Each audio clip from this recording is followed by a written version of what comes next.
Мен балам жарайды, мен өзімді танитын адам естігенімді мұғалімім болса, мен сізді болар едім. Ожесточенный спор на Алматинском избирательном участке номер 20 произошел во время прямой трансляции казахстанского бюро «Радио Свобода». Председатель избирательной комиссии не хотел, чтобы журналисты взяли интервью у наблюдателя, представителя оппозиционной партии ОСДП. По его словам, он отлучился на 20 минут с избирательного участка, и за это время, по данным избиркома, проголосовало 240 алматинцев. Мы ездим по городу с утра, фиксировали очень много нарушений. В основном это люди, одни и те же люди по нескольку раз заходят. Бывают карусели, так называемые. Тоже фиксировали, сейчас разбираемся. Есть такие факты по городу. В данном участке номер 20 именно было несколько человек, одни и те же люди проголосовали 2-3 раза. Наиболее распространенное нарушение в ходе досрочных выборов в Нижнюю палату парламента, Мажилис и местные исполнительные органы Маслихаты – голосование за другого человека, говорят наблюдатели. Многие казахстанцы приходили на избирательные участки с несколькими удостоверениями личности – супруга, братьев, сестер или детей – и пытались проголосовать за отсутствующих родственников. На некоторых участках это им удавалось. К примеру, в Алатауском районе Алма-Аты репортер Азаттыка снял на видео мужчину, который опустил в избирательную урну несколько бюллетеней подряд. Сіз неше адамға дауыс бердіңіз жаңа? Өзім үшін семья үшін. Семьяңыз үшін. Неше адам барлығы? Барлығы неше адамға? 4 адам. Қызым, балам.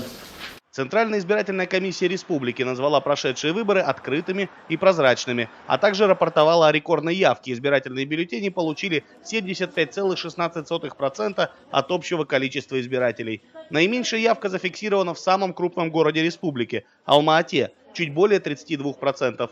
Наибольшая явка в Алматинской области – почти 93% избирателей. За проведением электоральной кампании следили 964 международных наблюдателя и представителей иностранных СМИ. Очень много пожилых людей, очень много людей, которым за 40.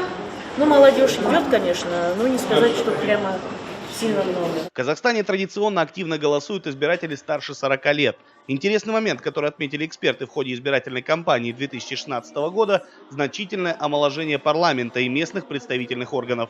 Из текущих 127 кандидатов от правящей партии Нур-Отан лишь 33 ранее занимали место в парламенте, а средний возраст кандидатов составил всего 40 лет, что на 20 лет моложе предыдущего состава. Казахстанцы от нового состава депутатов ожидают улучшений в социальной сфере, но главное – мира и стабильности. Ну, лучшую жизнь мы прожили, я уже 70 лет, и хочу, чтобы еще лучше было. Главное – стабильность, я считаю. И от этих выборов мы также ждем стабильности. Конечно, главное, чтобы мир был. Чтобы мир? Да. У нас выборы могут в республике. Выборы? Не знаю, как главный решит. 21 марта в Астане мониторинговая миссия ОБСЕ обнародовала свой доклад по прошедшим выборам.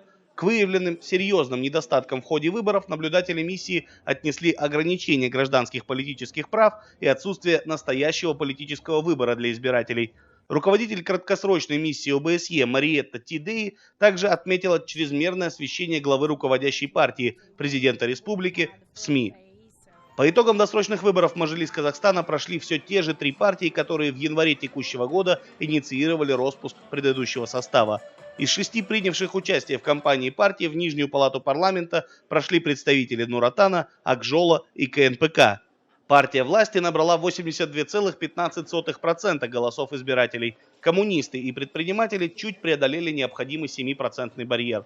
Окончательные итоги выборов ЦИК установит на основании протоколов территориальных избирательных комиссий не позднее 26 марта.